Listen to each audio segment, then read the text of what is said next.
introduction. Merci.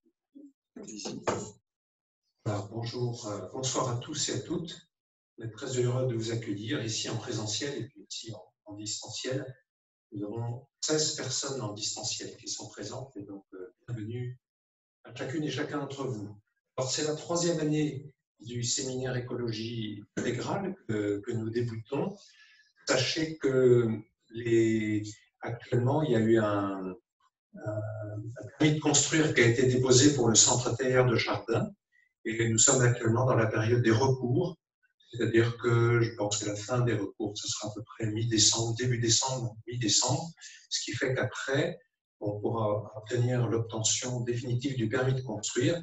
Ça déclenche tout un processus pour arriver à la construction du centre TR de Chardin et les prévisions prévoient à peu près janvier 2022 pour l'ouverture de ce centre. Et on nous a demandé, nous, de continuer ce que nous faisons déjà depuis 3 ans, la 3e année. Alors aujourd'hui, on va réfléchir sur l'écologie et le lien avec le numérique. Sachez que le 19 novembre prochain, nous aurons une séance sur la transition énergétique. Le 14 janvier, autour de l'énergie nucléaire en France. Voilà. Et puis le 2 mars et le 23 mars, ces sujets ne sont pas encore établi, mais nous y travaillons. Nous avons une réunion vendredi matin pour cela. Qu'est-ce que je voulais dire d'autre? Je vais laisser la parole à Bruno Dufay, qui a intégré notre équipe depuis l'été dernier, avec beaucoup de bonheur de voir l'équipe qui s'est augmentée avec une personne ressource, et quelle ressource! Donc un très grand merci de venir nous aider dans ce séminaire sur l'écologie intégrale. Et puis, donc, je vous laisse présenter votre réunion. Et merci beaucoup d'avance.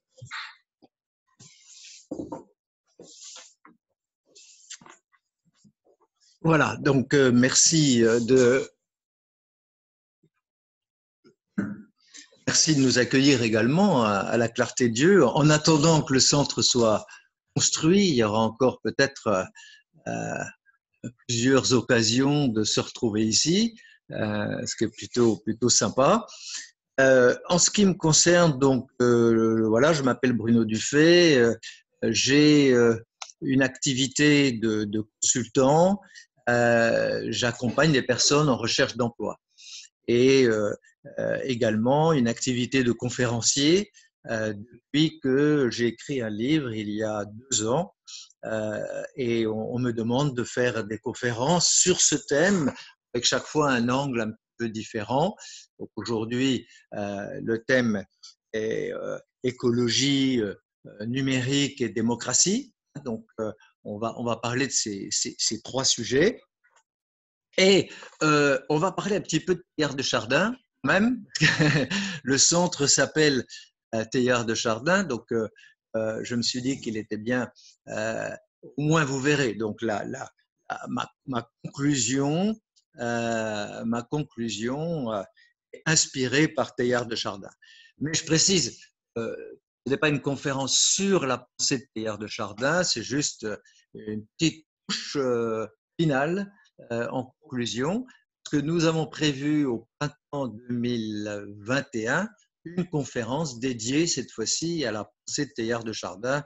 C'est tout de même la moindre des choses quand on s'appelle Centre Teilhard de Chardin et qu'on se situe sur le plateau de Saclay et que, si je peux me permettre d'ajouter une chose, et que ce centre va devenir un lieu d'échange entre les sciences, les technologies, la foi,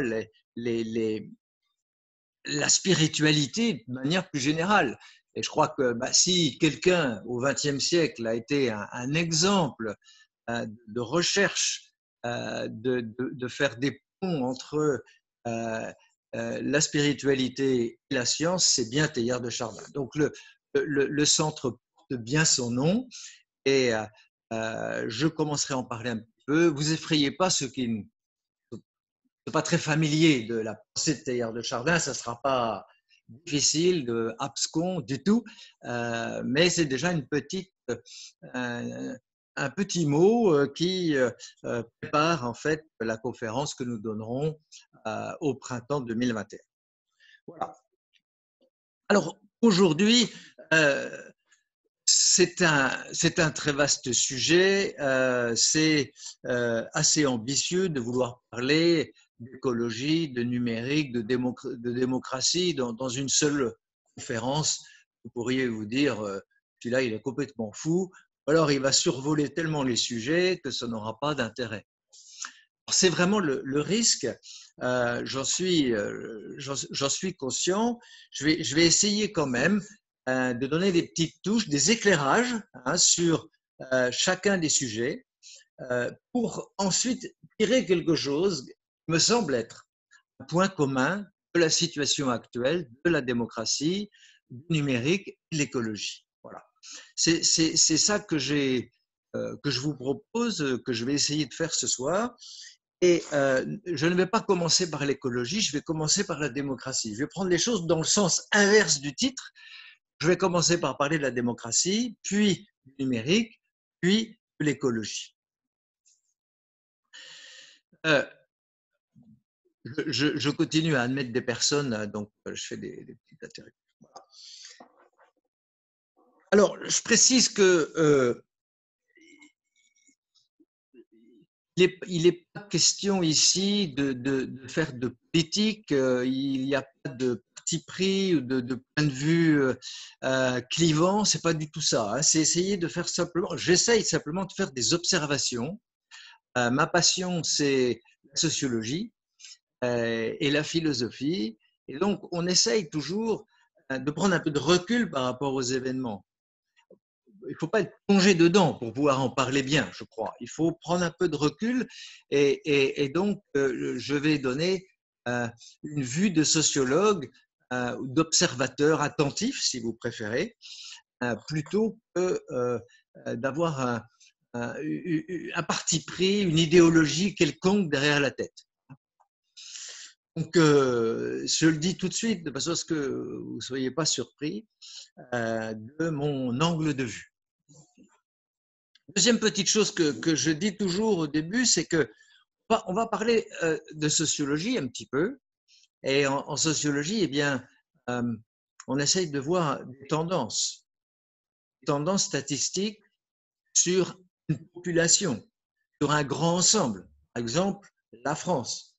Alors, les tendances générales que les sociologues nous décrivent sont parfois nous chagrinent parfois parce qu'elles ne correspondent pas à nos propres expériences, à nos propres constatations. Donc, j'ai essayé de prendre l'angle des sociologues en allant puiser dans les sources, lisant pas mal de bouquins de sociologie, en essayant d'enlever le jargon, parce que là, il y a beaucoup de jargon dans ce domaine-là, et donc d'essayer de vous redonner un peu de ces constatations de sociologues. Alors donc, ces premiers mots d'introduction étant faits, commençons par la démocratie. Alors, on a coutume de dire aujourd'hui la démocratie est en péril, ou on lit la démocratie est déstabilisée par tout un tas de facteurs. C'est vrai qu'il y a beaucoup de choses qui peuvent la mettre en difficulté. Hein. Et je ne vais pas parler de considérations politiques et géopolitiques, mais plutôt m'orienter sur un facteur qui est souvent la cause première de beaucoup d'autres choses. C'est la tendance d'individualisme. Alors nous commençons par cela et tout de suite je dois préciser ce qu'on entend par la tendance individualiste. Qu'est-ce que ça veut dire? Parce que dans le langage courant, quand on utilise le mot individualiste, c'est quand même plutôt négatif. Si je dis à quelqu'un, vous êtes l'individualiste, bon, c'est quand même pas très flatteur en général. Hein. Et dans les journaux, on lit souvent l'individualisme, voilà le problème, c'est l'ennemi de la société, c'est le problème, etc. Bon. Or, Si on s'exprime de cette manière, c'est qu'on est resté dans la vue de l'individualisme du XXe siècle. Aujourd'hui, XXIe siècle, il faut comprendre que l'individualisme a pris une autre tournure. Il ne s'agit pas tant d'égoïsme, mais plutôt de quête d'individualité. C'est ça que j'aimerais que vous reteniez pour toute la suite de cette soirée, c'est quand on va utiliser ce mot, quand je vais l'utiliser, c'est plutôt dans ce sens-là. Qu'est-ce qu'un individualiste? C'est une personne qui est en quête d'individualité, c'est-à-dire quelqu'un qui veut être je, qui veut devenir lui-même, qui veut avoir ses opinions propres, quelqu'un qui veut construire sa vie, prendre sa vie en main. Vous voyez.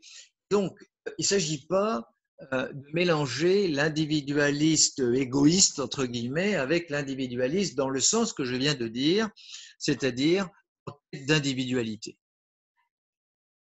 C'est très important, parce que cette quête d'individualité, c'est une bonne chose. Que des personnes cherchent à avoir leurs propres opinions, à devenir elles-mêmes, souvent je veux devenir moi-même, eh bien voilà, c'est quand même une bonne nouvelle, hein, et il n'y a absolument rien de négatif à ça, au contraire. Si les personnes ont plus d'opinions personnelles, si les personnes pilotent mieux leur vie, on peut espérer qu'ils ont ainsi une meilleure citoyenneté, un meilleur recul par rapport aux événements et qu'elles ont des opinions personnelles. Deuxième caractéristique de l'individualiste du XXIe siècle, j'insiste, c'est l'autonomie. Forcément, si je veux me définir par moi-même, trouver mes propres solutions moi-même, je vais prendre de la distance avec l'ensemble des groupes collectifs d'appartenance. Ce mot collectif, c'est un mot de sociologue, hein, c'est les groupes auxquels j'appartiens. D'emblée, le premier, ma famille. L'individualiste va non pas tourner le dos à sa famille, du tout, mais il va simplement prendre de la distance et il va prendre ce qui lui convient, laisser ce qui ne lui convient pas. Donc il va avoir vis-à-vis des traditions familiales une prise de distance très nette. C'est la même chose avec son milieu social, c'est la même chose avec les professions qu'on peut avoir dans la famille. C'est pas parce que tout dans ma famille il y a des médecins, par exemple, ça ne me touche en rien. Je serai médecin si j'ai envie, si j'ai pas envie, je serai ingénieur. Fin de la discussion. Donc, vous voyez, la quête d'individualité implique une autonomie par rapport à tous les groupes d'appartenance. La religion, même chose. On a une distanciation par rapport à la religion et on voit des gens qui prennent un certain nombre de choses dans le christianisme, d'autres choses dans le bouddhisme et qui font un peu leur marché, comme on dit. C'est exactement ce que les sociologues donnent comme exemple pour montrer cette quête d'individualité. Je choisis moi-même ce qui me convient. Troisième élément chez l'individualiste du XXIe siècle, c'est une sensibilité accrue. Alors, accrue par rapport aux générations d'avant. Oui, alors, il y a plusieurs choses. D'abord, au XXIe siècle, on connaît les problèmes que le XXe siècle a pu traverser. Je parle pas seulement des guerres, mais je parle aussi des problèmes économiques. Mon père a été au chômage, j'ai eu ceci, j'ai eu des expériences difficiles. Et donc, il y a une crainte de revivre les mêmes problèmes. Il y a aussi, sur le plan psychologique, alors là, il faut aller voir les psychologues pour bien comprendre, si j'ai ce côté égocentrique, si je prends soin de ma personne, j'ai un peu peur pour moi. Et d'une certaine manière, je me sens vulnérable. Et puis troisièmement, la communication aidant, on est au courant de tout. Alors, on sait à quel point on peut avoir des tas de maladies. Je me souviens très bien quand j'ai eu mes enfants, les premiers en tout cas, on n'était pas tellement avertis, on avait des enfants. Bon. Aujourd'hui, les jeunes mères sont averties d'une foule de choses, qui est très bien d'un point de vue prévention des problèmes, mais ce qui entraîne une inquiétude, une certaine vulnérabilité. Et donc, on sent que dans cette génération, les individualistes du XXIe siècle, il y a une fragilité. Cette fragilité vient aussi d'autre chose. C'est que si je dis, écoutez, les repères, la tradition, la religion, ma famille, etc., je vous mets un peu à distance, ça veut dire que tout seul, je dois affronter beaucoup de situations. C'est pas facile d'être seul face à tous ces problèmes. Donc on a une fragilité aussi liée au fait de cette, entre guillemets, solitude vis-à-vis des choix de vie, vis-à-vis des expériences difficiles, comment les traverser, etc. Et ce n'est pas un hasard si au XXIe siècle, les coachs, les psychologues et tout un tas de formes d'accompagnement sont disponibles et sont demandés par les gens. Ils ne sont pas disponibles simplement pour dire, c'est parce qu'il y a une très très forte demande d'accompagnement dans tous les domaines. Donc voilà, ce troisième élément, je l'appelle sensibilité parce que certains sociologues parlent plutôt d'hypersensibilité. Bon, je ne sais pas s'il faut dire hypersensibilité ou sensibilité, enfin vous voyez l'idée.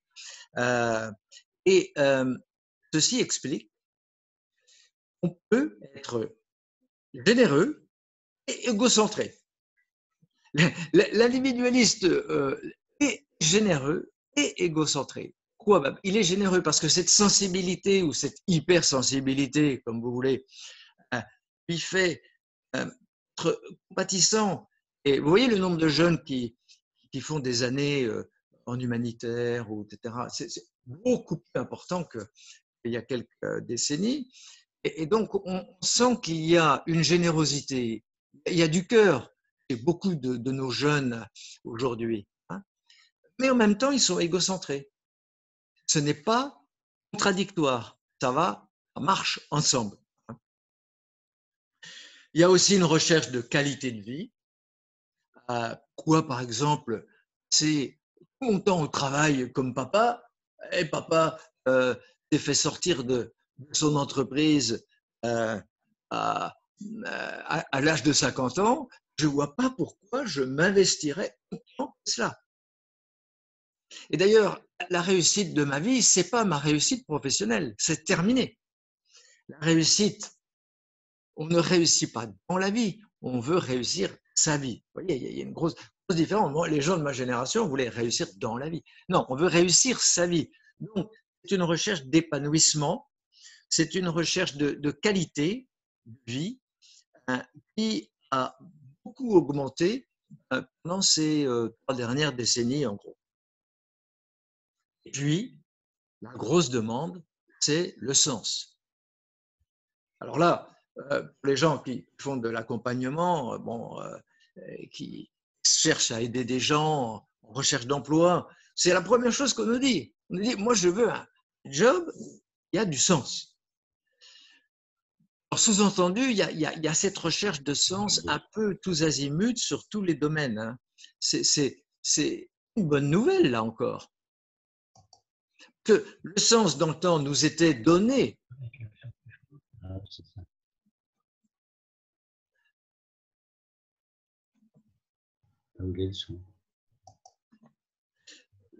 Alors, je mets quelqu'un en muet. Voilà. Donc, le sens nous était donné dans le passé par notre famille, nos traditions, notre religion, que sais-je encore. Aujourd'hui, ce n'est pas donné d'office, c'est filtré. Donc, si je ne reçois pas beaucoup de sens des groupes sociaux auxquels j'appartiens, il faut que je le trouve moi-même. Ça, c'est quand même pas facile. Hein. Et on entend souvent des jeunes nous dire mon entreprise ne me donne pas de sens. Il n'y a pas de sens dans ce boulot. Oui, mais voilà, le problème, c'est que non, le sens, c'est vous qui devez le trouver. Ce n'est pas quelqu'un qui va vous le donner, votre employeur, sûrement pas. Déjà que vous ne l'avez pas souhaité l'hériter de vos traditions, donc à ce moment-là, vous devez le trouver par vous-même, ce qui n'est pas une mince affaire. Hein. Donc voilà les grandes lignes pour décrire un peu cet individualiste du 21e siècle. Vous voyez, il n'y a absolument rien de négatif là-dedans. Et donc, on va continuer à utiliser ce mot dans le sens que je viens de préciser. Alors, d'où ça vient tout ça? Quand j'interroge, bon, on ne va pas le faire, mais on entend souvent mai 68. On entend après-guerre, on entend révolution, bon, etc. En fait, non, je pense que cette dynamique d'évolution vers l'individualité, c'est quelque chose qui remonte à très très loin. Pour moi, ça remonte grec. C'est les premiers qui ont dit connais-toi toi-même, réfléchis par toi-même, il faut accoucher de tes propres idées. Donc, évidemment, c'était une petite élite. Tout le monde grec, c'était très, très limité. Enfin, bon, déjà, je dirais que la dynamique est lancée. Ensuite, on oublie, mais Jésus, par la valeur infinie qu'il donne à chaque personne, reconnaît ou plutôt donne à chacun une dignité divine et donc chacun est une personne. Chacun est connu de Dieu, chacun doit vivre pour elle-même en relation avec Dieu et avec les autres. Donc la personne humaine est absolument centrale dans le christianisme. Et puis après, évidemment, on peut parler l'imprimerie, la réforme, la Renaissance, la Révolution. À chaque fois, on voit l'individu qui cherche à faire sauter des verrous. Et puis la Révolution industrielle. Enfin, on a la liberté d'entreprendre, créer des entreprises, faire du business avec les autres, etc. C'est extrêmement important. Mais 68, le droit de vote, enfin là je vais dans le mauvais sens, le droit de vote, le féminisme, mai 68, tous ces mouvements de libération, d'émancipation, mettez les mots que vous voulez, participent tous de cette évolution vers l'individualisme du 21e siècle et donc conscient de son individualité. Je crois que ce qui est intéressant de bien voir, c'est que tous les domaines de la vie sont impactés par cela. J'ai dit la famille, j'ai parlé de la religion, parlé de l'entreprise. L'entreprise est bousculée par l'individualisme en permanence parce que l'autorité dans le temps était simplement exercée parce qu'on avait le poste de directeur, le titre de ceci, etc. Aujourd'hui, l'autorité doit se gagner. Et un jeune souhaite que son patron soit légitime et donc exige de lui beaucoup plus que par le passé. Ce n'est pas simplement parce qu'on porte un titre qu'on peut diriger. La politique, la démocratie. Eh bien oui, la démocratie, parce que c'est notre sujet d'aujourd'hui, la démocratie est extrêmement bousculée par l'individualisme. Alors, la première chose, c'est de considérer que, en fait, les exigences individuelles augmentent avec le temps.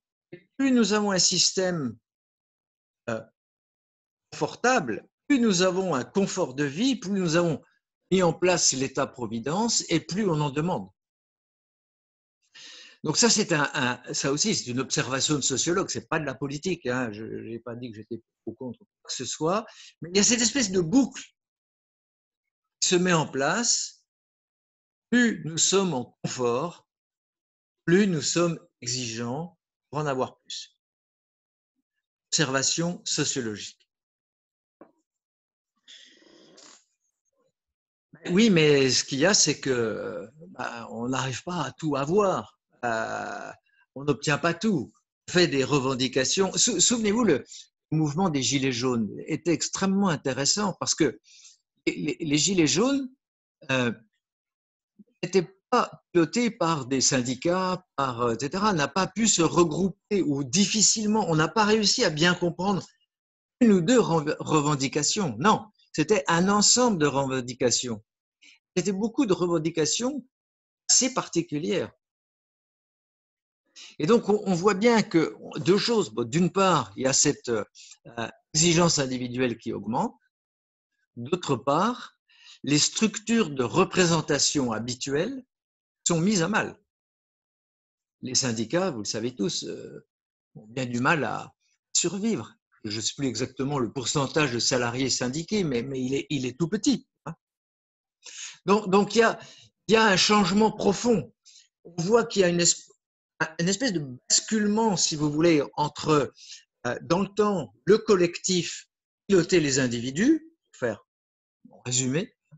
Là, on voit tout à coup que, boum, on a basculé complètement, c'est l'individu qui prime, et puis les collectifs derrière, ils essayent de ramer pour rattraper le temps, hein, pour rattraper les individus qui demandent des choses.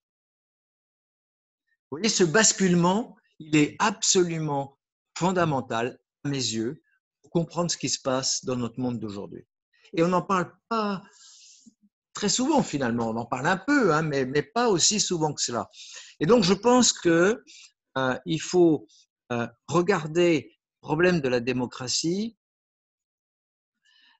non pas sous l'angle politique, encore une fois, mais en voyant bien comment ces transformations sociologiques viennent bousculer les choses. Exemple, la loi de la majorité. Pour les vieux de la vieille de la démocratie, c'est une évidence.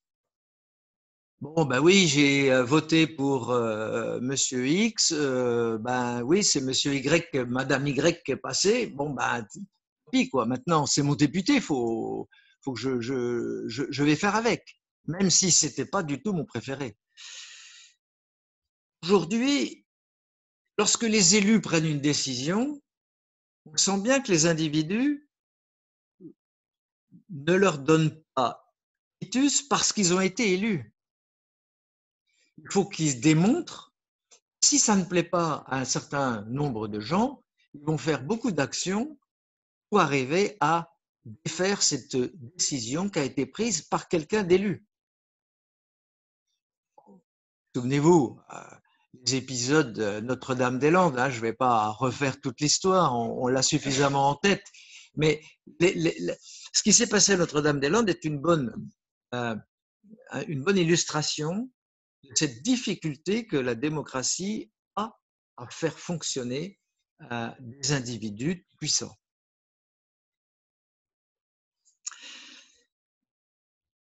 D'un autre côté, cette participation est une bonne nouvelle, là encore. Hein, que les gens veuillent participer à la vie collective, c'est normal et c'est une bonne chose. Il faut avoir des gens qui s'engagent, qui cherchent à donner leur opinion, qui cherchent à débattre. Donc, ça, sur le papier, est une bonne chose. Mais on voit bien que c'est très difficile de mettre en place une démocratie participative.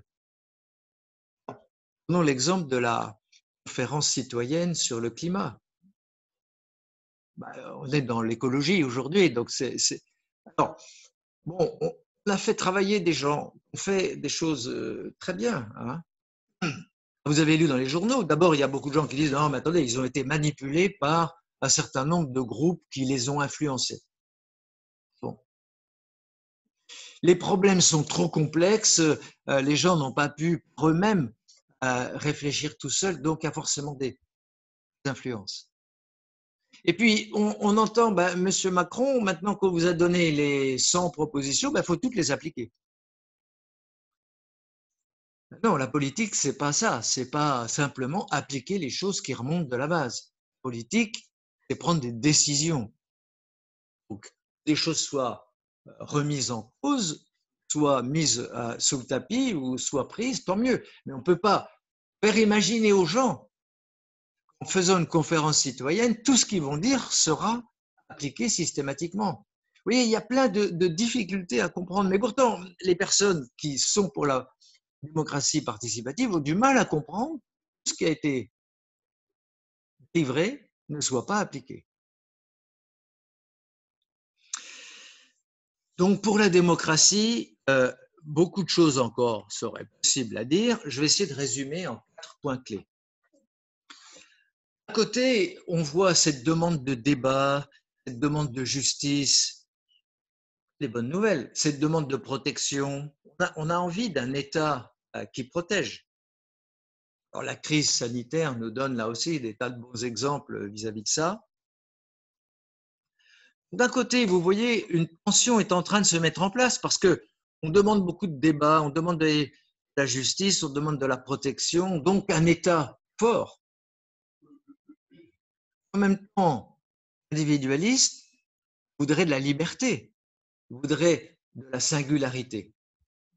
Donc il y a une espèce de tension qui se met en place entre l'individu qui veut des tas de choses et puis les autorités qui ne peuvent pas accéder à tout. Alors, tout ça est inhérent à la démocratie. Ce n'est pas quelque chose aussi d'ultra nouveau, ce que je dis. Simplement, ces difficultés inhérentes au système démocratique, et bien simplement, ils s'accentuent à cause ou sous l'influence de l'individualisme.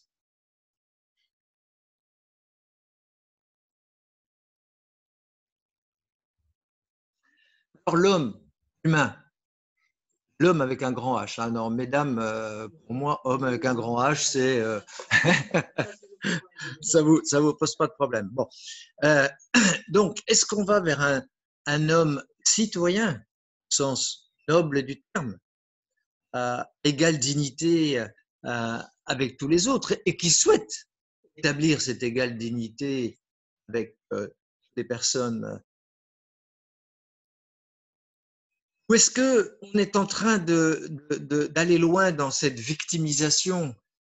On est victime de tas de choses parce qu'on est une minorité, parce qu'on a eu un problème. On est dans la victimisation. Et nous-mêmes, nous victimisons nous-mêmes.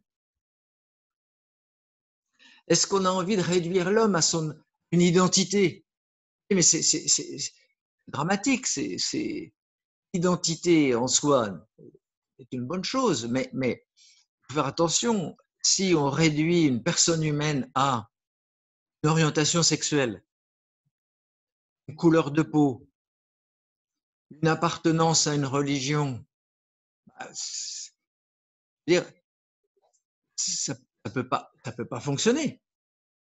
Parce qu'immédiatement, l'identité que j'ai moi, je ne sais pas, va être en confrontation, en conflit avec l'autre identité qui est en face de moi. Si l'humain se réduit à des identités, c'est la guerre à tous les coups.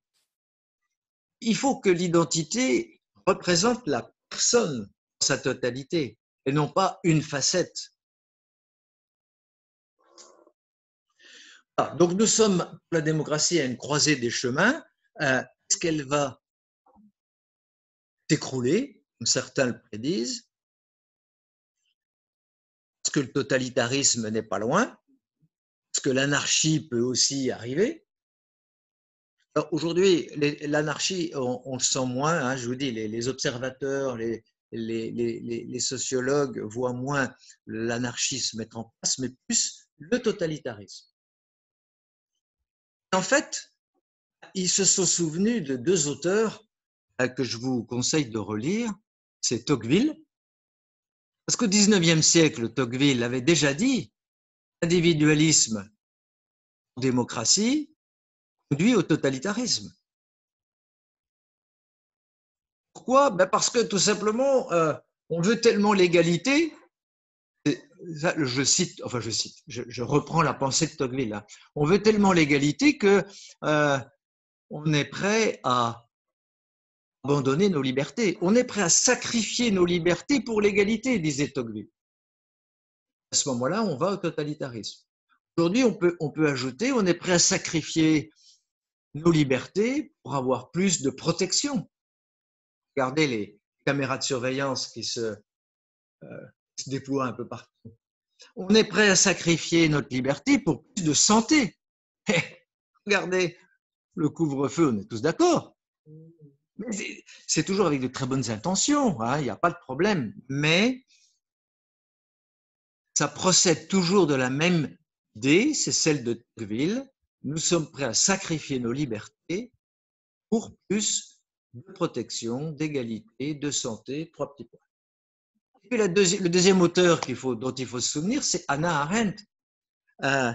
Son livre sur le totalitarisme est extrêmement intéressant parce qu'elle nous dit, vous savez, l'individualiste, il se recroqueville sur ses petits intérêts, sur ses petits problèmes.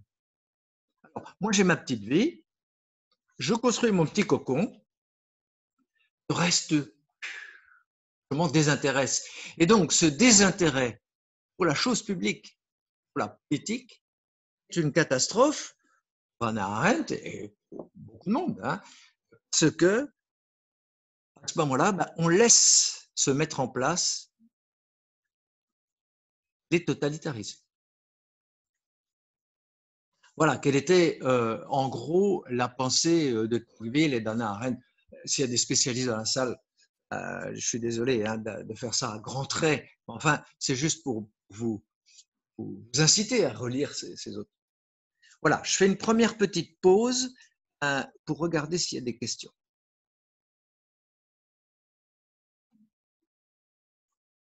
Vous laissez souffler.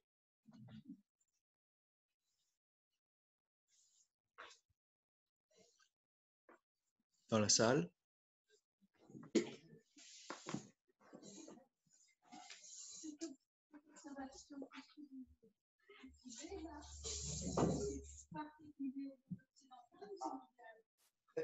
Non, je vais répéter la question, Benoît. Très intéressante question sur laquelle je travaille. La question est, cette description de l'évolution individualiste est-elle spécifique au monde occidental, au pays développé de l'Occident, en gros, hein, pour faire court, ou pas? Alors, là-dessus, j'ai trouvé une étude qui essaye de mesurer la montée de l'individualisme dans les différents pays du monde. Alors évidemment, c'est très discutable parce que comment mesurer l'individualisme? Alors ils ont pris un certain nombre de critères et puis ils essayent de mesurer ces mêmes critères en une centaine de pays, d'Asie, d'Afrique, d'Europe, d'Amérique, tout. Ce qu'ils constatent, c'est que cet individualisme monte partout. Ils ont même calculé que c'était monté de 12%. Vous voyez à quel point enfin bon, peu importe le chiffre. Il y a une montée. Alors pourquoi il y a une montée? Parce qu'en fait, dès l'instant qu'il y a développement économique d'un pays, il y a meilleure éducation de la population. Et meilleure éducation de la population entraîne une certaine forme d'individualisme, un certain refus des autorités, des contraintes non expliquées qui tombent comme ça sur les gens. Et on voit qu'il y a une certaine montée de l'individualisme avec le développement économique. Et comme vous le savez, les pays du monde ont connu un développement économique tous aussi fort, même pour la plupart important depuis 30 ans, eh bien, ça fait que l'individualisme est monté. Alors, si on a encore une minute, oui, parce qu'il y a le reste. Dans les pays, par exemple la Chine ou les pays musulmans, on pourrait se dire, mais non, ça ne va pas tout se passer comme ça. C'est là où les études sont déjà un peu moins claires. Il y a des pays musulmans qui vont vers cette sorte d'émancipation, de libération. Hein, on entend et on voit dans les journaux des choses à ce sujet-là. Et puis en Chine, on voit aussi des mouvements. Mais est-ce que c'est aussi massif que on veut bien le dire? Je ne sais pas. Ou c'est ce qu'on souhaiterait voir. Bon, je n'avance pas plus. Donc la réponse, c'est plutôt un mouvement mondial, mais avec quelques petits réserves. Alors, passons maintenant au numérique.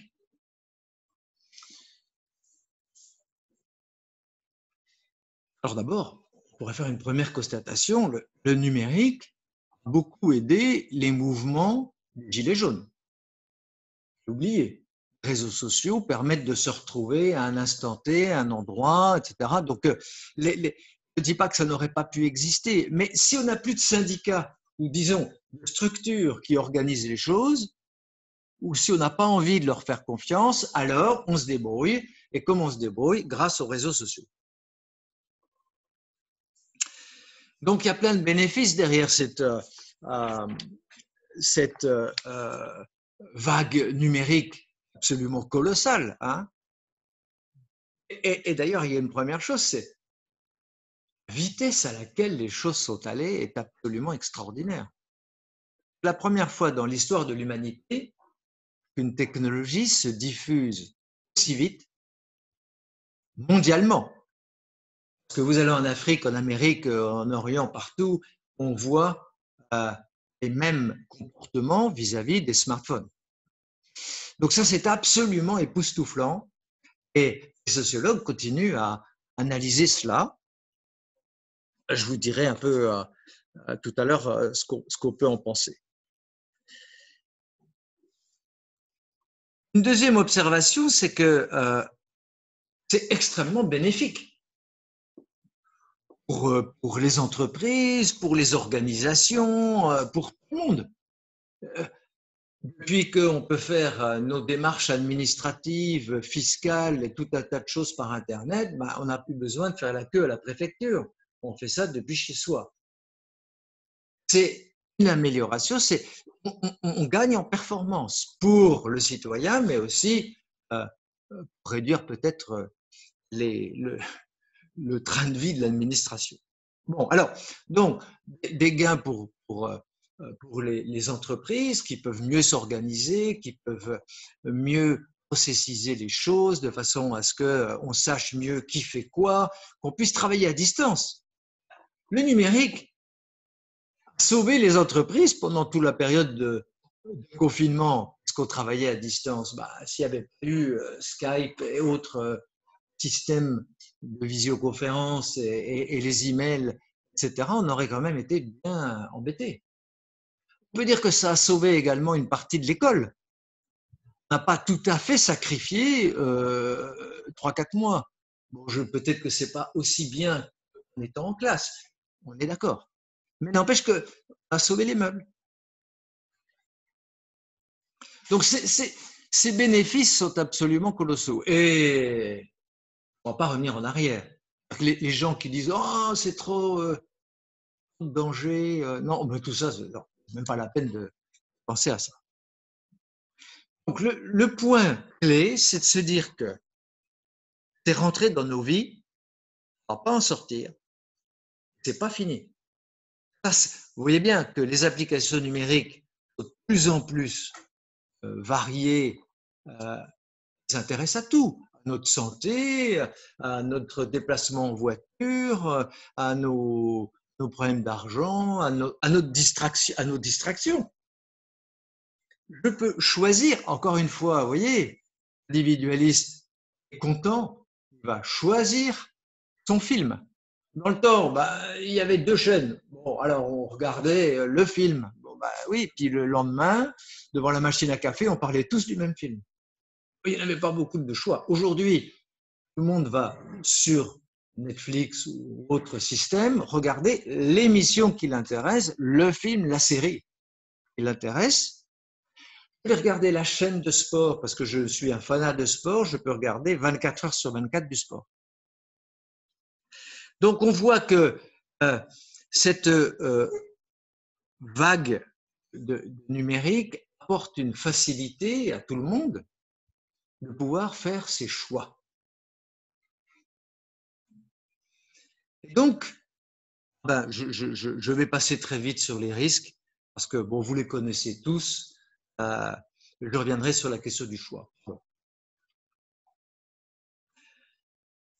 Je vais peut-être juste parler de cette fameuse bulle informationnelle qui est liée aux questions de choix. À partir du moment où je fais le choix de ne regarder que telle et telle émission ou telle chaîne ou telle et telle... Bon. L'instant que je ne vais que sur tel et tel forum, jamais sur les autres, ça veut dire que je sélectionne les sources d'information et je construis autour de moi ce qu'on appelle une bulle informationnelle, ou d'autres appellent ça une chambre d'écho. Que dans cette petite bulle, on rencontre des gens, les réseaux sociaux, mais on est tous d'accord. Ceux qui ne sont pas d'accord, de toute façon, ils sont injuriés et s'en vont très vite. Donc, ce mécanisme de choix lié au numérique fait que nous avons tendance à nous enfermer dans une bulle informationnelle. C'est-à-dire qu'on n'est exposé que des contenus qui nous plaisent. Dans le temps, on lisait un quotidien. Alors, il y avait des trucs qui nous plaisaient bien, puis des trucs qui ne nous plaisaient pas. On regardait les titres, on triait un peu, on diagonalisait ou on lisait sérieusement les articles. Enfin, on voyait un petit peu l'ensemble. Quand on regardait les journaux télévisés à la télévision, on en pense qu'on en veut, mais on voyait un peu de tout. Aujourd'hui, c'est terminé. Les gens, en particulier les jeunes générations, ne lisent plus les journaux, ne regardent plus la télévision. Ils s'informent par les réseaux sociaux. La statistique est absolument incroyable. Je crois que c'est 2/3 des jeunes ne s'informent que par les réseaux sociaux. Quand on sait tout ce qui passe avec les réseaux, les grammes et toutes les âneries qui peuvent être diffusées, vous vous rendez compte, quoi. Voilà. Donc, on s'enferme dans un petit univers avec des choses, des gens avec qui on est d'accord et on manque cruellement à ce moment-là d'ouverture. C'est-à-dire l'esprit, petit à petit, n'est plus en ouverture sur le monde et en fermeture sur cette bulle informationnelle.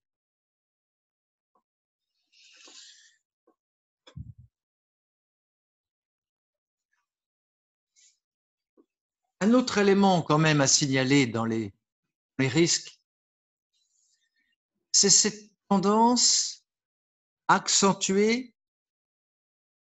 certains travers individualistes. Le narcissisme, par exemple. Si sur les réseaux sociaux, je veux construire mon image, si je parle de moi, si je me mets en valeur, longueur de journée, je construis une certaine image de moi qui n'est pas tout à fait moi, mais je m'occupe beaucoup de moi. J'aime bien me regarder avec cette image flatteuse que j'ai construite. Donc il y a non seulement cette question de bulle informationnelle, mais il y a aussi cette difficulté à se décentrer de soi-même. On voit bien qu'on amplifie le côté égocentré de l'individualiste.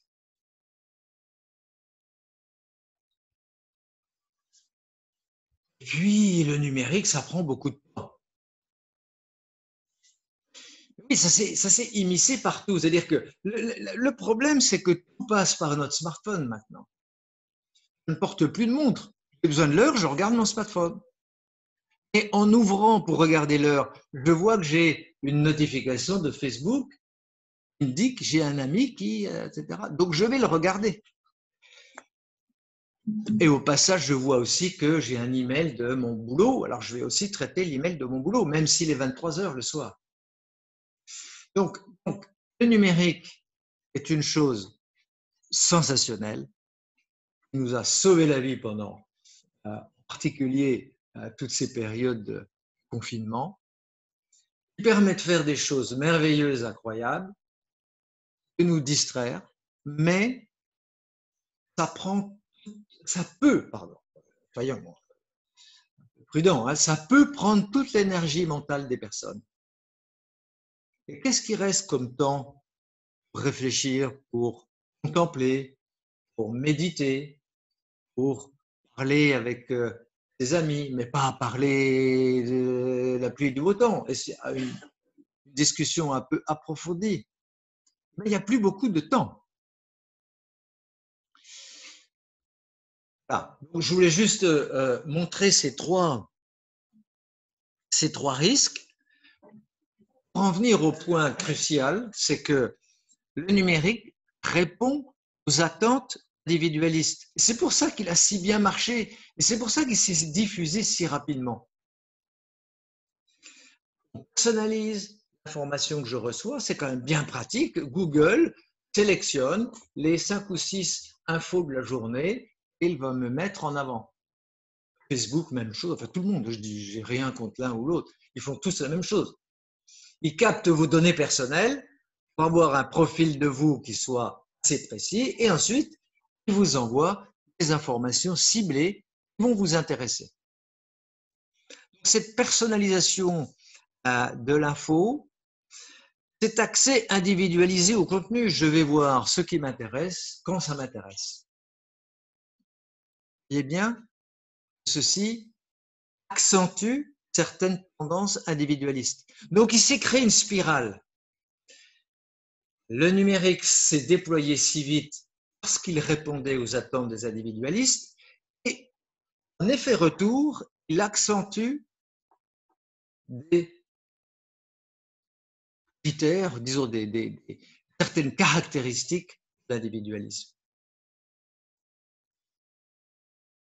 Je vais donner un petit exemple parce que j'aime bien, pour bien illustrer ce que les historiens des sciences nous expliquent. Les capsules Nespresso, ça a un succès énorme. Bon. Ça a un succès énorme parce que ça répond à nos attentes individualistes. Moi, je veux prendre mon café avec la capsule dorée, décaféinée, je le prends quand j'ai envie, c'est-à-dire à 3 heures de l'après-midi. Vous voulez le prendre juste après le déjeuner, c'est votre affaire. Chacun le prend quand il veut. C'est super, parce qu'on a un choix, encore une fois. L'individualiste peut choisir. Mais ces capsules n'auraient pas marché s'il n'y avait pas eu l'attente. Et donc la technologie ne crée pas l'individualisme. C'est l'individualisme qui porte, qui pousse les technologies à leur développement, et qui en retour est modifié par lui-même. Vous voyez, l'exemple d'un Nespresso, c'est ça. Nespresso a bien marché parce qu'on attendait ça, et en retour, eh bien, ça a transformé le comportement d'un truc tout simple, boire le café en famille. Quand on était plus jeune, il y avait la cafetière qui arrivait sur la table et on buvait tous le même café après le déjeuner. Et puis, si ça ne vous plaît pas, c'est pareil, il n'y en a qu'un. Bon. Aujourd'hui, le choix est passé par là.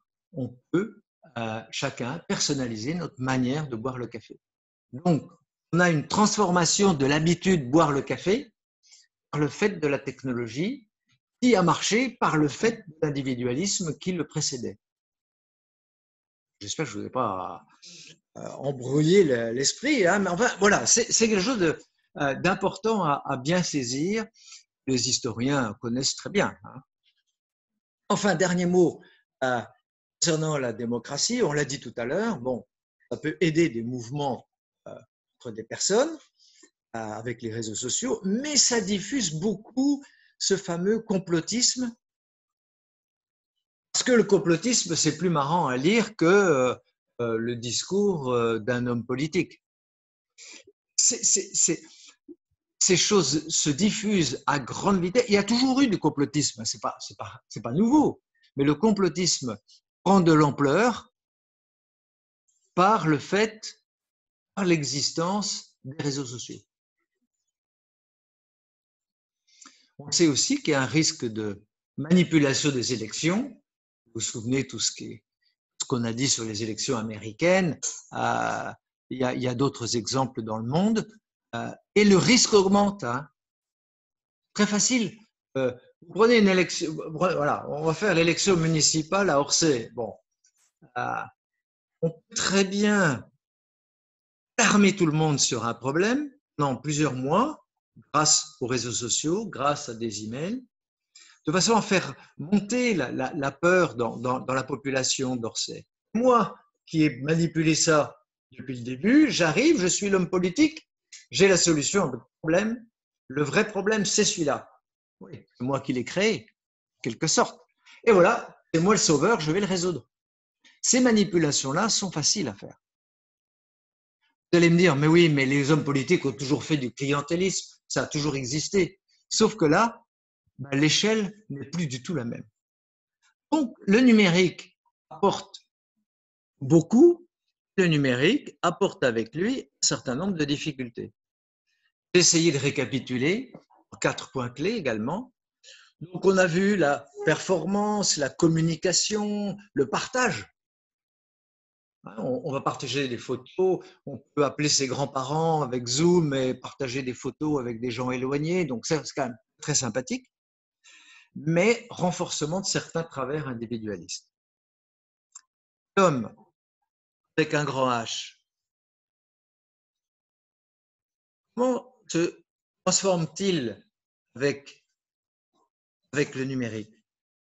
On peut espérer que d'abord, il a accès à plus de contenu, plus d'informations, plus de connaissances. Tout est disponible. On trouve tout. Je m'intéresse à n'importe quel sujet, je fais une requête sur Google et j'obtiens un tas de choses. Je vais voir Wikipédia, c'est magnifique. Wikipédia, c'est l'encyclopédie créée par le monde entier sur tous les sujets possibles et imaginables.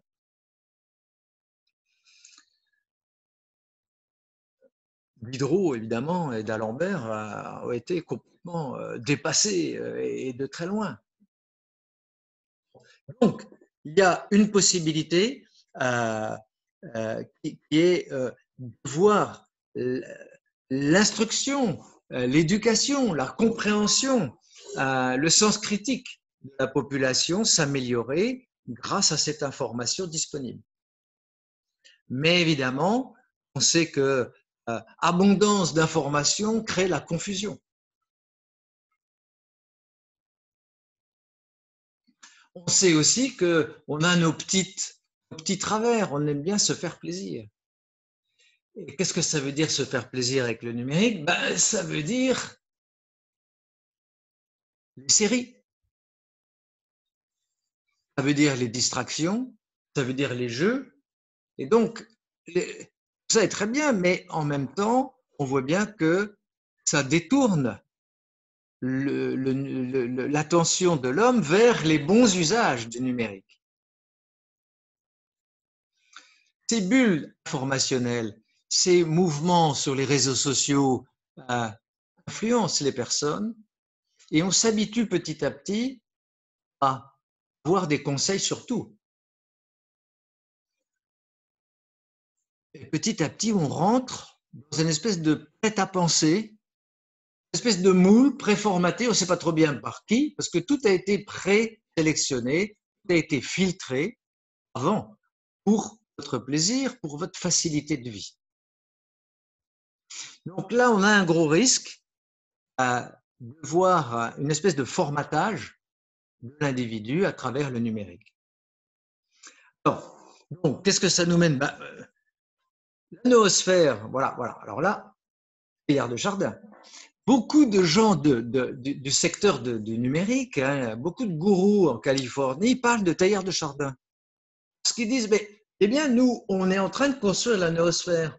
Puisque la noosphère, c'est quoi? C'est le partage de toutes les connaissances de l'humanité sur des plateformes accessibles à tous. On est en train de construire les infrastructures, les bases de données, les serveurs qui vont contenir toute la connaissance humaine. Vous voyez, la noosphère est en route. Alors, parfait, on est heureux de cela. Et effectivement, il y a, à travers cette noosphère, il y a des prises de conscience planétaires. Il y a des informations qui passent d'un bout à l'autre du monde qui aident à prendre conscience de, on va y venir dans un instant, des enjeux écologiques, par exemple. Donc la noosphère est effectivement un petit peu en construction. Bon, Teilhard de Chardin, il mettait beaucoup d'autres choses que simplement les connaissances et les informations dans les serveurs. Hein. On en parlera une autre fois. Mais à l'opposé de cela, il y a la notion de servitude volontaire. Alors ça ne date pas non plus des gourous de Californie. C'est Benjamin Constant, je crois, ou la Boétie. Enfin bon, ça remonte à déjà bien des années. Qu'est-ce que ça veut dire? Ça veut dire qu'en fait, quand on parle de totalitarisme aujourd'hui, on a tort de confondre avec dictature. Il ne s'agit pas de ça. Il ne s'agit pas du tout de ça. Il n'y aura pas un gendarme avec un pistolet derrière le dos des citoyens. Ce n'est pas ça. C'est qu'on va, tous les procédés d'influence, le fait qu'on connaisse très bien vos désirs, on connaît très bien comment vous réagissez, on peut très facilement vous faire ce qu'on veut. Alors c'est le meilleur des mondes, Orwell, c'est aussi plus récemment Natacha Polony qui parle de soft totalitarisme. Tout est très doux, pas de violence. Simplement, on ne choisit plus autant qu'on croyait. Et vous voyez, c'est une chose horrible parce que l'individualiste qui amplifie les mouvements vers le numérique se retrouve à la fin coincé parce que finalement, on lui restreint ses choix.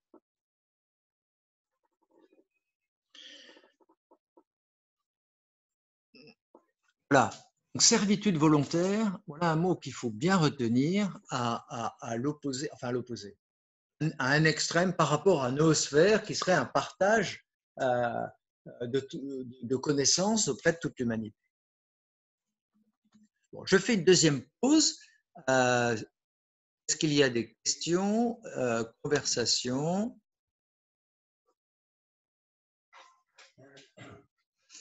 Merci, merci Monsieur Henry. Le concept de noosphère de Teilhard est très mal comprise, n'est pas du tout représenté par Internet. Voilà, donc merci de le préciser. Dans notre conférence sur Teilhard de Chardin, au printemps, on reviendra sur cet abus de langage des gens du numérique à récupérer Teilhard. C'est une manière de se donner une certaine légitimité. Hein. Bon, voilà. On en parlera une autre fois. Il n'y a pas très longtemps, j'avais parlé avec une personne qui était à table contre les citoyens et le sujet c'était la PMA. La personne m'a répondu si ça leur plaît. C'est tout, elle n'avait aucune opinion personnelle sur la question, on n'en a pas parlé, mais si ça leur plaît, pourquoi pas. Voilà. C'était la réponse. Oui. Alors, effectivement, l'individualisme poussé dans ses extrémités consiste finalement à dire, ben voilà, moi j'ai mes petites idées, j'ai mes comportements, vous en avez d'autres, bon, chacun chez soi, communication, pas de débat. Fin de la discussion, vous faites comme vous voulez, je fais comme je veux. Bon, s'il n'y a plus de débat, ben, il y a plus de démocratie, il n'y a plus de citoyens, il n'y a plus d'humains, hein, puisqu'on ne peut plus échanger, on ne peut plus argumenter. Donc, effectivement, vous avez tout à fait raison, une illustration des extrêmes individualistes, c'est cette espèce de chacun chez soi, plus de communication. Et à quelqu'un dans la salle, Georges nous dit, il faut beaucoup de rigueur et de réflexion pour avoir le sens critique. Le sens critique est une belle chose. Les philosophes ont parlé depuis des siècles. Alors que la critique, le clivage, l'agressivité. C'est exactement l'inverse. On ne donne pas d'argument, on agresse l'autre sous prétexte qu'il est porteur d'une certaine idée qui doit sans doute être rattachée à des courants, je ne sais pas quoi, etc. Donc, on a cette tendance au conflit interpersonnel parce que chacun est campé sur ses positions, ne veut même plus rentrer en discussion avec l'autre. Alors que si j'ai un sens critique, je peux rentrer sans craindre quoi que ce soit en discussion avec quelqu'un qui va me donner ses arguments. Je les prends pas, je fais des contre-arguments, je discute. À la fin, on est d'accord, pas d'accord, on est d'accord en partie. Voilà. Mais là se crée une culture du débat qui est en train de nous échapper par excès d'individualisme. Oui. C'est justement ce que j'essaye de faire un certain nombre d'enseignants avec les élèves. On revient au problème d'actualité. Et voilà, c'est très difficile. Parce qu'ils ont des élèves qui sont, bah non, c'est ça, c'est pas autrement. C'est tout. Et les enseignants essayent de développer un peu le sens critique. Ils ont bien du mal. On va revenir sur ce sujet à la conclusion, si vous voulez bien, parce qu'il est tout à fait central. Alors, écologie, qui était notre troisième sujet. Alors, déjà, bonne nouvelle, il y a une prise de conscience qui est en progrès colossal. Si on veut bien se souvenir, 30 ans en arrière, le gaspillage, les déchets, les machins, etc., tout le monde s'en fichait. Donc, il y a en 30 années une évolution extrêmement importante. Donc ça, c'est vraiment une bonne nouvelle. Et cette évolution, elle est, alors là, pour reprendre la question de madame, on peut dire qu'elle est planétaire. Évidemment, il y a des nuances, tous les pays ne sont pas au même niveau, d'autres plus avancés que d'autres, mais il y a une prise de conscience planétaire. En particulier, la deuxième bonne nouvelle, c'est que les jeunes sont mobilisés. Ils sont très conscients, c'est-à-dire ils ont vraiment une sensibilité très forte. Alors, il y a eu aussi dans les classes un certain nombre de sensibilisations qui a été faite, qui a bien marché, hein, et on voit que nos enfants ou petits-enfants sont vraiment sensibilisés sur ces questions et font attention. Donc, on a quand même en une génération une évolution très importante et beaucoup de comportements changent. Alors, la crise sanitaire montre une chose, si c'était besoin, c'est que tout est lié. Évidemment, tout est lié avec tout le monde est logé à la même enseigne, le virus, il n'a pas fait de distinguo entre les pays, de même que les problèmes de pollution, de réchauffement climatique ne sont évidemment pas gérables par un pays unique. Il faut une conscience planétaire, puis une conscience politique planétaire, de façon à véritablement à gérer le problème. Enfin bon, on peut être impatient, hein, c'est évident, mais enfin au moins déjà faisons le constat positif des choses qui en 30 années ont évolué terriblement, dans le bon sens. Alors maintenant, bon, on est obligé de se dire, bon, aujourd'hui, ce qu'il en est. Bon, on voit qu'il y a des approches très différentes entre les scientifiques qui parlent d'écologie, entre les politiques et entre le pape François qui parle d'écologie intégrale. C'est pas tout à fait la même chose. On a une conscience planétaire, mais chacun selon son point de vue, selon son angle de vue. Bon, c'est bien normal, vous allez me dire. Il faut du temps pour que les consensus viennent. Hein. Ce qui me paraît important, c'est derrière les gens qui parlent d'écologie, c'est de se demander un peu qu'est-ce qu'ils ont en tête. On a tout un tas de catégories. Bon, là, j'ai pris j'ai mis quelques mots. Alors, il y a les vrais pessimistes. C'est la catastrophe, c'est l'effondrement, les collapsologues, hein, vous savez, selon le nom, cette espèce d'anglicisme là. Donc, on est foutu. Ça crée des angoisses un peu partout, en particulier chez les jeunes qui se disent véritablement, on ne va pas pouvoir vivre jusqu'à 80 ans, par exemple, il va s'écrouler. Donc, on a une première tendance qui est un peu catastrophiste. Vous allez me dire, oui, mais c'est normal, si on veut faire bouger les choses, il faut être un peu catastrophiste. Oui, mais on crée quand même beaucoup d'angoisse. Après, il y a un autre mouvement qui est plus vers la désobéissance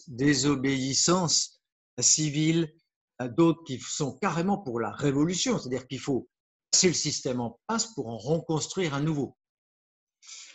Certains vont jusqu'à des violences. Hein. Bon, on se demande un petit peu si c'est pas dommage quand même d'aller massacrer une boucherie d'un boucher dans une petite ville, il est pour rien. Alors, oui, c'est des actions symboliques, on le sait, mais n'empêche qu'il y a une certaine violence et je ne suis pas sûr que finalement ça fasse tellement avancer la cause. Parce qu'encore une fois, on clive, on fait des fossés de plus en plus importants entre les personnes. Parfois des gens que tu as rien demandé, les agriculteurs qui essayent de faire leur boulot et de survivre. Bon, c'est un peu facile d'aller mettre des bâtons dans leur route. Hein. Les survivalistes, alors là, c'est une tendance relativement individualiste, hein, c'est que moi je vais sauver alors je vais aller me réfugier au fond des bois ou sur le plateau du Larzac avec 3 chèvres et puis advienne que pourra, moi je vais sauver, je vais protéger ma petite famille et puis reste se débrouille. Donc là, il y a un côté, on revient un petit peu à ce côté individualiste. Et puis, il y a d'autres personnes qui sont dans une approche de transformation progressive des choses, qui veulent éduquer, qui veulent chercher aussi à mettre en place des régulations mondiales, puisqu'on sait très bien que ces sujets ne sont pas locaux. Hein. Donc, il y a toutes sortes de pensées là derrière, ou d'arrière-pensées, plus ou moins idéologiques, plus ou moins politiques, ou plus ou moins humanistes, selon les cas. En tout cas, il y a une chose qui me paraît un peu en germe chez beaucoup de ces personnes, que je respecte tout à fait, hein, mais c'est une sacralisation de la planète. C'est-à-dire que on a l'impression qu'il faut sauver la planète coûte que coûte, même au détriment des humains. Poussé un peu loin, vous avez sûrement lu des choses de ce type-là. Puis, il y a aussi une peur. Alors, on excite la peur, comme je disais, pour faire des réactions chez les gens. On a aussi très peur soi-même. Et qu'est-ce que fait la peur? La peur, c'est soit ça paralyse, on sait très bien, on a trop peur, on ne fait plus rien, on est paralysé. Soit on va vers la violence, rien ne bouge. Ça fait des années que les hommes politiques nous parlent et ils ne font rien.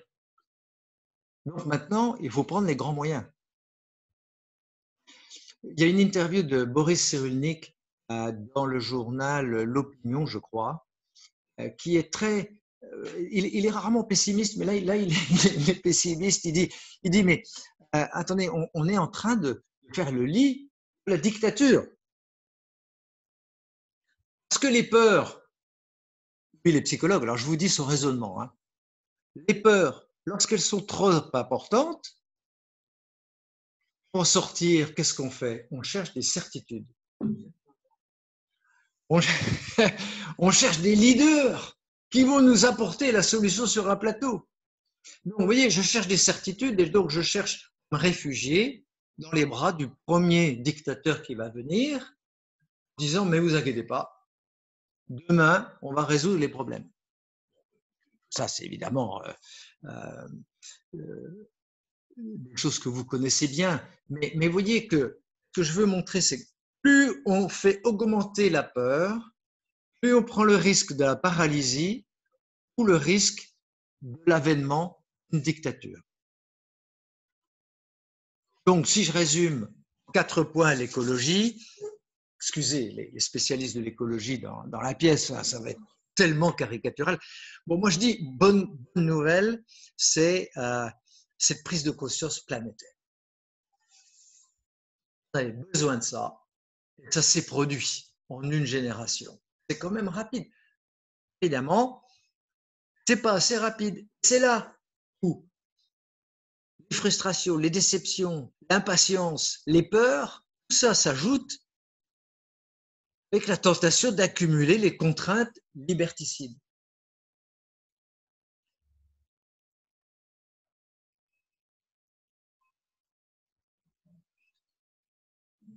Alors la question numéro 2 que je pose, c'est qu'est-ce que l'homme a au milieu?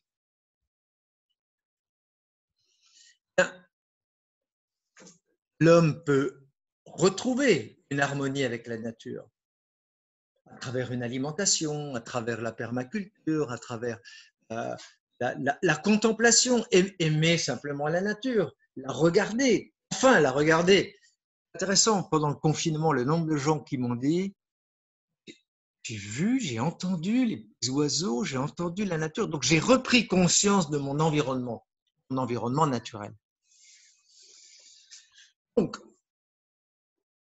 voilà une première, je dirais, orientation possible. Et évidemment, on souhaiterait que l'écologie intégrale soit plus peur des débats, parce que seule l'écologie intégrale garde l'homme au centre et approche le sujet par une conversion des personnes au plus profond d'elles. Et donc, cet homme en harmonie avec la nature, j'aurais pu mettre conversion personnelle, selon les idées développées dans Laudato Si du pape François. Mais à l'autre extrême, toujours, je caricature, donc il faut prendre les extrêmes pour bien voir. À l'autre extrême, il y a aussi des gens pour qui l'homme est le prédateur. Il a massacré la nature, en particulier certains pays, certaines traditions. Donc, qu'est-ce qu'on enclenche là comme mécanisme? On enclenche un mécanisme, les psychologues appellent la détestation de soi. C'est-à-dire qu'on ne se rend pas compte à ce moment-là, en rentrant dans cette mécanique, à quel point on ne s'aime plus soi-même. On n'aime plus son pays, on n'aime plus son histoire. Parce qu'on a trop fait de mal à la nature. Psychologiquement, ça fait des dommages énormes. Ne plus s'aimer soi-même, ça fait évidemment des tas de problèmes personnels, mais aussi des tas de problèmes collectifs.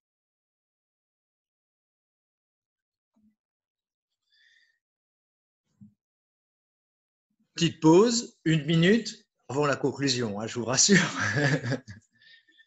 Je regarde si...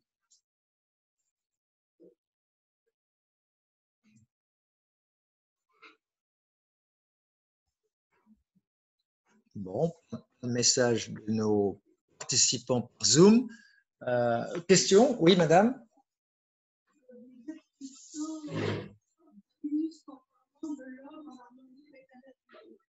Parce que la nature change. Et là, la planète, c'est un thermostaté. Vous avez des sources froides au pôle et des sources chaudes à l'équateur. Les glaciers fondent, les neiges fondent, donc finalement, on va vers quelque chose de plus en plus chaud. Ça, c'est un fait. Alors, on ne peut pas aller à compte, il faut s'adapter. Voilà, alors. Vous l'aurez maintenant, mais vous l'aurez pas dans 50 ans. Voilà, donc la question, ou le commentaire plus exactement, d'une personne dans la salle est de dire que l'évolution vers un réchauffement climatique important est en route. Donc, on aura une obligation à s'adapter et beaucoup de difficultés à s'adapter parce que les choses vont peut-être aller plus vite. Nous ne sommes capables nous-mêmes de nous adapter en tant qu'humains sur la planète. Alors oui, je ne conteste pas tout ça. Je suis optimiste, oui, parce que effectivement, je crois qu'on n'a jamais fini de sonder les capacités adaptatives et inventives de l'homme, avec un grand H encore une fois. Et donc, je vous remercie parce que ça fait la transition avec la conclusion. Et dans cette conclusion, ben, je vais effectivement essayer de récapituler en disant, bah, oui, alors tiercé gagnant ou perdant, la démocratie peut conduire au totalitarisme, vous avez bien compris, pour cause d'individualisme. Le numérique peut aussi conduire au totalitarisme pour raison de facilité, d'addiction, etc. L'écologie, par les peurs qu'elle suscite ou la sacralisation, peut également entraîner le totalitarisme. Donc, par effet cumulatif, je dirais que la probabilité pour qu'on passe d'une démocratie à une démocrature à une dictature est important. Je ne dis pas plus.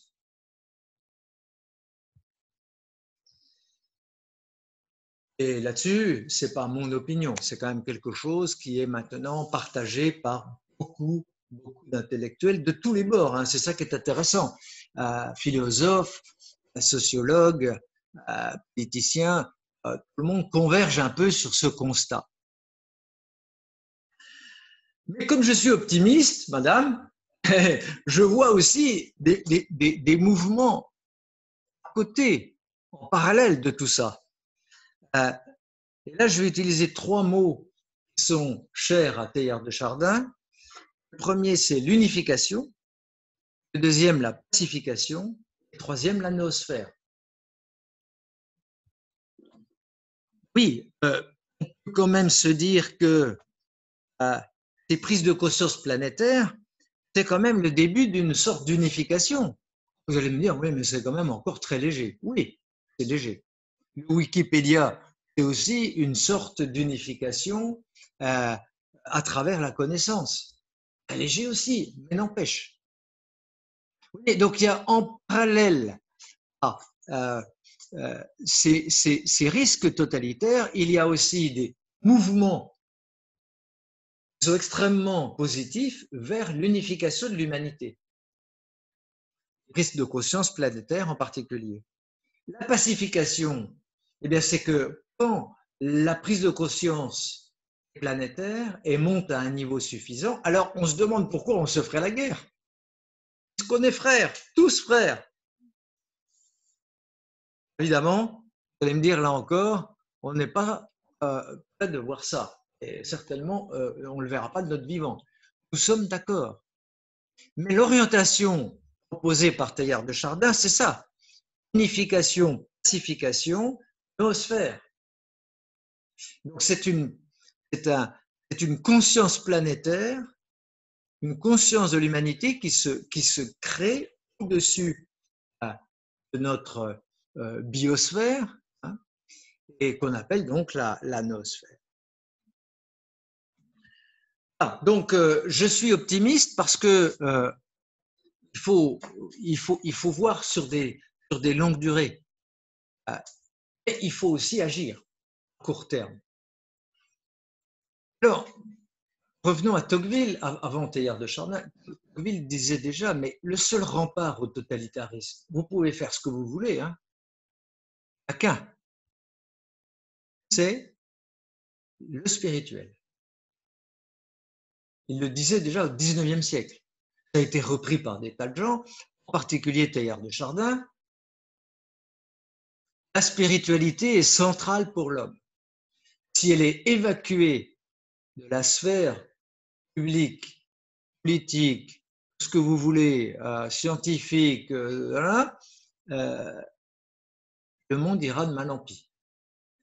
Si elle est associée, il ne s'agit pas que l'une prenne le pouvoir sur l'un ou l'autre sur l'un, pas du tout, c'est pas ça. Il s'agit d'associer les choses. Voilà. Donc à ce moment-là, on peut espérer construire une démocratie humaniste et spirituelle. Il n'y a rien contre la laïcité là. C'est simplement de dire qu'on a le droit de parler de sa spiritualité.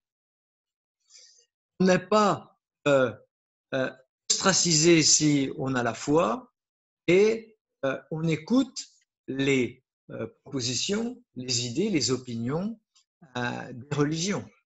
Donc c'est arriver à collaborer à la chose publique plutôt que séparer les choses ou s'isoler les uns les autres. Encore une fois, hein, on voit là ces mouvements d'isolation ou alors qu'il faut essayer de collaborer.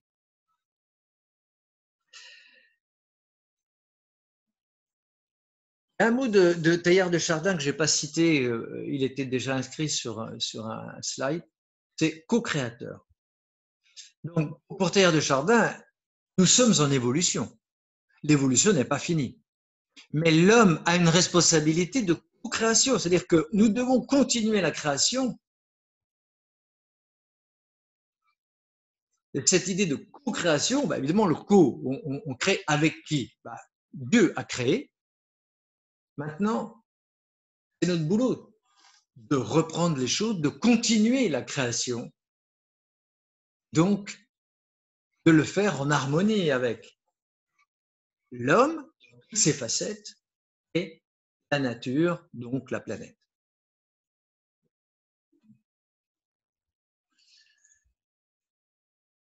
Chez Teilhard de Chardin, il y a beaucoup d'autres choses, mais l'une très belle, c'est qu'il a introduit le mot ultra-humain. C'est quand même marrant parce qu'aujourd'hui, on parle de post-humain, surhumain, transhumain, et Teilhard de Chardin dirait, mais commençons par être ultra-humain.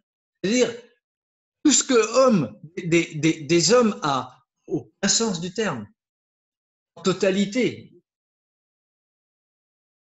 Donc là, le mouvement évolutif que Teilhard explique, c'est de dire que il ne suffit pas de progrès scientifique, de progrès technologique, de progrès écologique, ce n'est pas suffisant. Ce qu'il faut, c'est qu'il y ait un progrès vers plus d'humains, vers l'ultra-humain. Autre idée teilhardienne, c'est l'évolution se fait par tâtonnement. Alors là, ça c'est intéressant parce que beaucoup d'historiens, depuis, dans la deuxième partie du XXe siècle, ont souvent dit, chaque fois dans l'histoire que nous forçons les choses, exemple, la révolution bolchevique, exemple, l'hitlérisme, facile à comprendre, chaque fois qu'on veut forcer l'histoire, on obtient les pires catastrophes, les pires dictatures et l'humain qui passe la trappe. Teilhard regarde l'évolution se passer. Et l'évolution, elle se fait par tâtonnements successifs. Eh bien, nous devons accepter de tâtonner, nous devons accepter une lente évolution. C'est dur pour les impatients que nous sommes avec le numérique, avec l'écologie, on voudrait que tout aille beaucoup plus vite. Il faut que ça aille vite. On a développé un sentiment d'urgence. Oui, mais attention. Si on ne laisse pas les mentalités mûrir progressivement, si on ne laisse pas les évolutions se faire au plan social, au plan politique, au plan démocratique, alors on est sûr de basculer dans les dictatures totalitaires.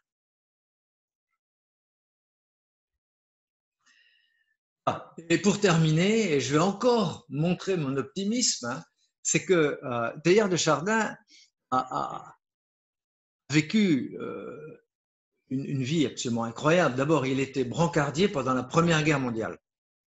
Il a refusé d'être aumônier. Il dit non, non, non, moi je veux être brancardier. Donc, ça veut dire qu'il était sous le feu des balles et des bombes et de tout. Il a vu les horreurs, les tranchées. Malgré tout, il a gardé l'espérance. Malgré tout, il dit des choses absolument incroyables du genre c'est une horreur. Après, il a vécu la Deuxième Guerre mondiale. C'est une horreur. Mais vous savez, les pires horreurs, il sort du positif.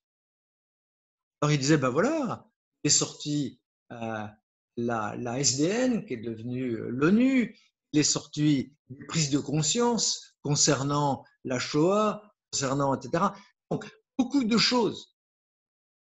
Simplement, on a tendance à focaliser notre attention sur les catastrophes, les drames. Et en ce moment, nous sommes dans une ambiance collective qui est plutôt pessimiste. Et Teilhard nous dit, prenez un peu de recul, regardez la longue histoire, regardez la longue durée.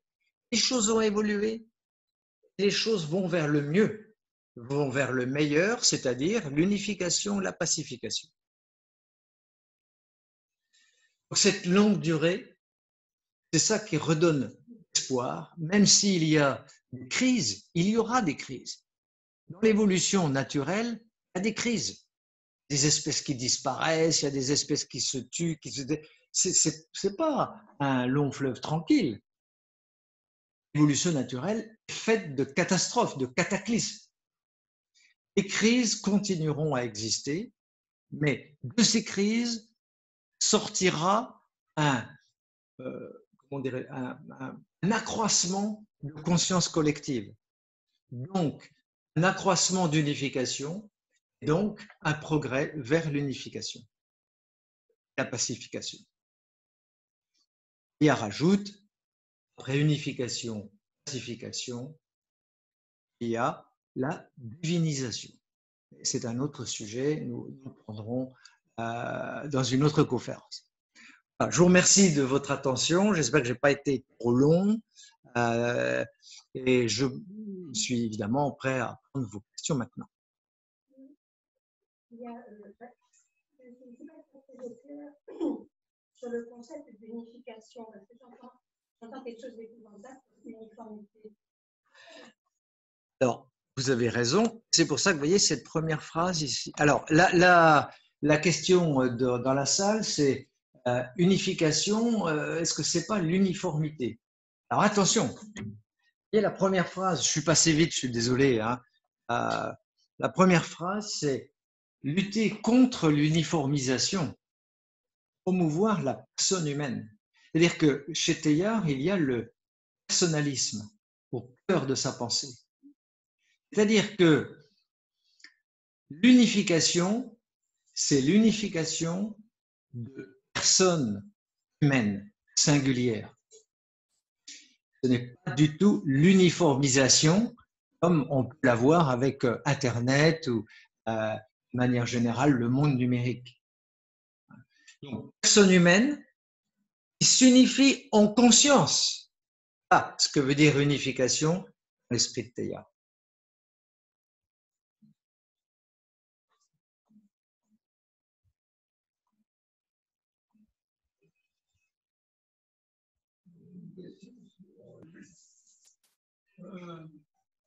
Le rôle de l'économie.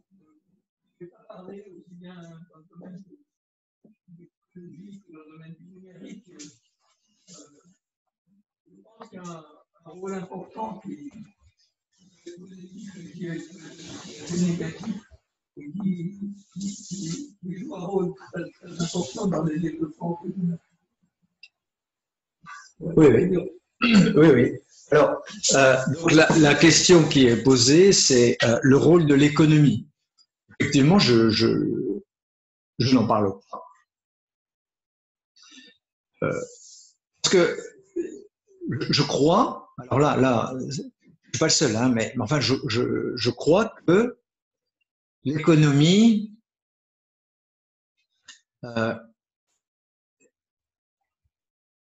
n'est pas une science exacte du tout, et que finalement, ce sont des choses qui vont et qui viennent.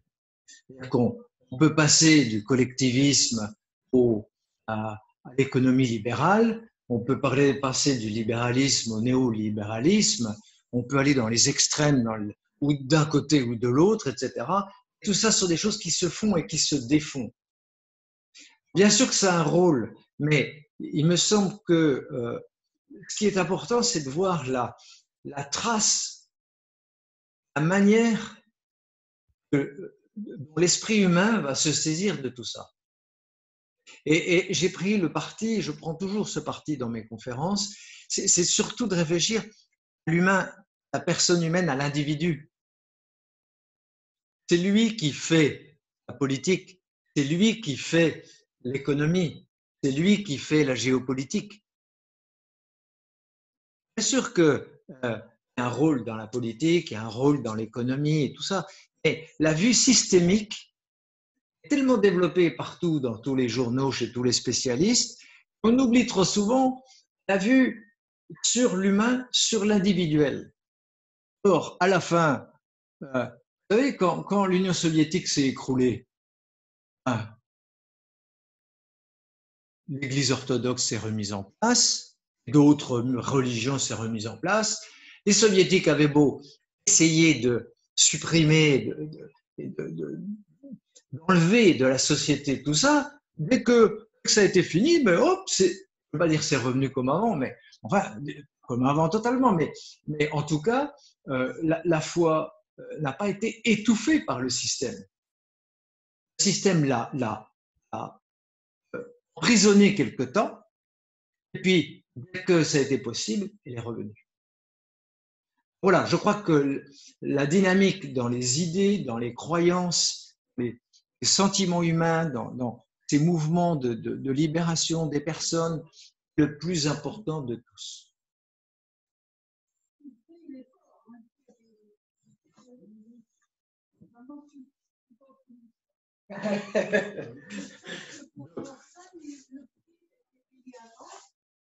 Le nombre d'humains qui ont souffert, extrême souffrance pour arriver à une connaissance de l'Église orthodoxe, c'est payé. Ah oui, oui, le prix est terrible. Le prix de la Première et de la Deuxième Guerre mondiale sont épouvantables. Hein. Donc c'est certain. Mais vous savez, les cris. Alors, Teilhard de Chardin termine souvent avec cette idée que je vous soumets, c'est de dire, voilà, il y a des grands mouvements qui se passent, qui sont très profonds, qui touchent le cœur des hommes, l'esprit des hommes. Il y a des crises terribles qui arrivent. Alors maintenant, nous avons le choix. Soit nous atténuons les effets négatifs de ces crises, soit nous essayons d'atténuer les drames humains qu'elles peuvent provoquer, soit on laisse faire. Et ça, là, il y a une liberté individuelle. Il faut absolument se dire, voilà, moi je suis en position, est-ce que je travaille à l'unification, à la pacification, ou est-ce que je laisse les choses aller de mal en pis? Voilà. Donc, nous met en face de nos responsabilités de personnes, de même qui met en face les politiques de leurs responsabilités, voire ils prônaient, je pense, des systèmes de régulation planétaire mondiaux. Donc, c'était assez avant-gardiste dans les années 40, 50. Donc ça, c'est extrêmement intéressant. C'est que l'action ne peut pas se faire que par les politiques ou les géopolitiques ou les je sais pas quoi, ou par les systèmes économiques, les entreprises. Se fait par l'action individuelle aussi. L'action est centrale, l'agir chez Teilhard de Chardin est absolument central parce que l'homme doit se comporter en co-créateur. Voilà, je vous remercie de votre attention. Je vais simplement vous signaler une chose, c'est que une grosse partie de cette conférence se trouve dans le livre que j'ai écrit en 2018. Si ça intéresse quelques personnes, il est ici, prix de 20 €. Merci, bonne soirée à tous.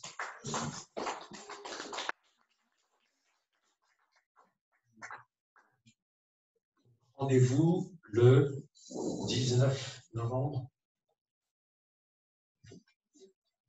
Rendez-vous pour ceux qui le veulent le 19 novembre, la transition énergétique. Ça se fera par Zoom. Le conférencier intervient par Zoom, effectivement. Et on peut venir ici en présentiel ou pas du tout, Bernard? Oui, mais il n'y aura pas de conférencier.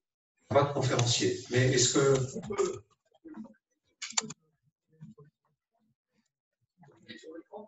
mettre sur l'écran, c'est ça. On peut venir ici. Et puis, bonne soirée, merci d'être venu. N'oubliez pas le couvre-feu. Merci beaucoup, cher Bruno, pour cette conférence, cette réflexion très, très intéressante. Vraiment, un immense merci.